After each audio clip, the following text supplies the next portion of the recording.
notre pays est en train d'aller droit au mur, mais tout le monde en parle, mais personne n'agit. Vous parlez du président du Sénat qui peut-être n'a plus toutes ses forces, ou du président de l'Assemblée qui n'a plus toutes ses forces. Le président de la République autant. Parce que c'est le président de la République qui devrait observer et arranger ces choses-là. Oui. Ils ont quand même tous une hiérarchie qui est le président de la République. Moi, j'ai dit dans un plateau dernièrement que tout se passe comme si le pays-ci est déjà divisé. Et chacun tient son morceau, il le croque de belles dents, comme il le veut, quand il le veut, et qu'il n'y ait personne pour lui demander qu'est-ce que vous faites là. Comment quand est-ce que nous allons arrêter, nous allons siffler la fin de la récréation?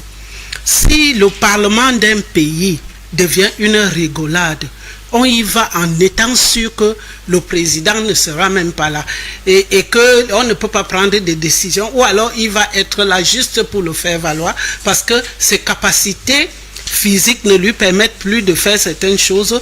Tout le monde est conscient de cela. Et le peuple camerounais dans tout ça alors? Parce que je pense que c'est le peuple qui, à un moment donné, devrait s'arrêter pour dire que c'est assez de nous traiter comme les dindons de la farce. Je n'arrive pas à comprendre qu'on est en parlement où chaque fois on dit les documents nous sont parvenus le jour même ou alors la veille. Et puis rien n'est fait. Personne ne peut s'arrêter, même ceux du RDPC. Parce que c'est eux que je vais interpeller, puisqu'ils sont majoritaires.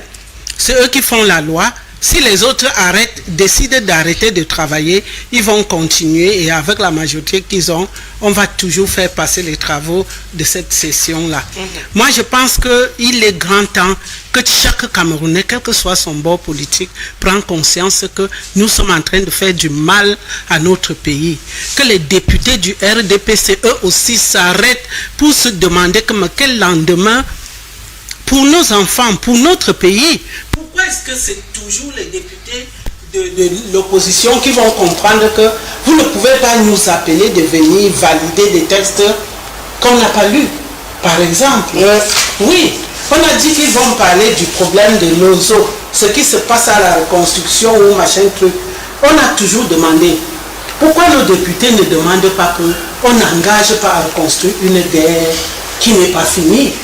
La guerre de nos eaux, il n'y a pas encore le cessez-le-feu, mais il y a tout un plan de reconstruction que les uns et les autres se disputent et puis se plaisent là-dedans. De qui se moque-t-on?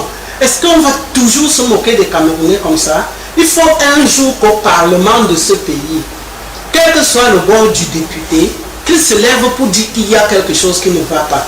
Si nous tous nous sommes conscients que le PAN n'a plus toute son énergie pour pouvoir fonctionner, ce n'est pas un péché que de vieillir, ce n'est pas un péché que de ne pas même être en santé. Pourquoi est-ce qu'on doit s'accrocher? Or, moi j'ai envie de dire que si le PAN s'accroche, c'est parce que le président de la République lui aussi s'accroche. Pouvait bien céder la place à un jeune. On nous parlait des femmes, on nous parlait des jeunes, mais comment comprendre qu'une élection présidentielle se passe dans un pays et que 3 mois après, on n'est toujours pas fait un gouvernement? Ça, c'est la moindre des choses à la fin d'une élection présidentielle. Et vous pensez que ceux du Parlement qui vont observer que la présidence n'a pas bougé les lignes, pourquoi ils seraient obligés, eux, de bouger les lignes? Ceux du Sénat, surtout que beaucoup de Camerounais n'ont pas fini de comprendre quel est le vrai rôle du Sénat. Dans l'imagerie populaire, on sait que le Parlement, ce sont eux qui discutent de nos lois et qui valident nos lois. Je ne comprends donc pas comment est-ce que nous allons continuer à tolérer malgré tout, à tolérer tout cela. On se moque des Camerounais. Moi, je pense que c'est le problème du peuple maintenant. Il faut bien que le peuple s'interroge. Il faut bien que le peuple se lève.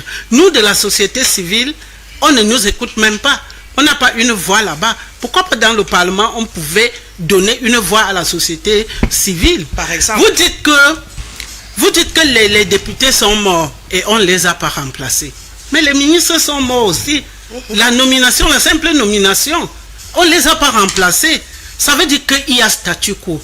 Le pays s'est arrêté. Reconnaissons cela. Si on ne diagnostique que pas bien une maladie, on ne peut pas la traiter. Et si on passe le temps à faire du saupoudrage, de laisser croire que tout va bien, ceux de la politique prêchent pour leur chapelle, non, il faut qu'on se le dise. Mais c'est ridicule.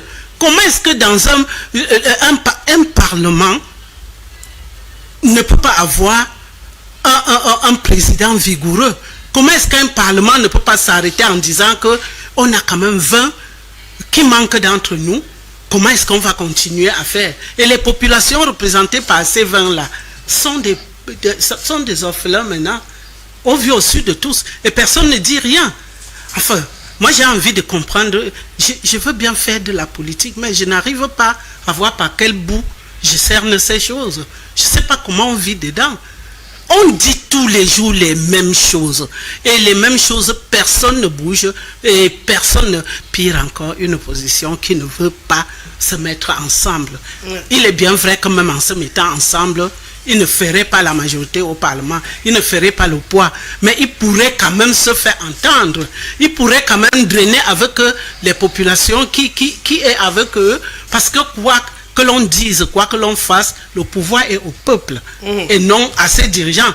Si nous mandatons quelqu'un et que le résultat ne suit pas, on est à même, et le peuple camerounais devrait être à même de dire nous ne voulons plus de tels députés, nous ne voulons plus de tels sénateurs, ou alors nous ne voulons plus de tel président de la République. C'est de ça qu'il s'agit. Qu'on arrête de nous faire s'époumoner des dimanches sur les plateaux, partout on redit les mêmes choses et tout se passe comme ça. À Yaoundé, on dit le chien aboie, la caravane passe.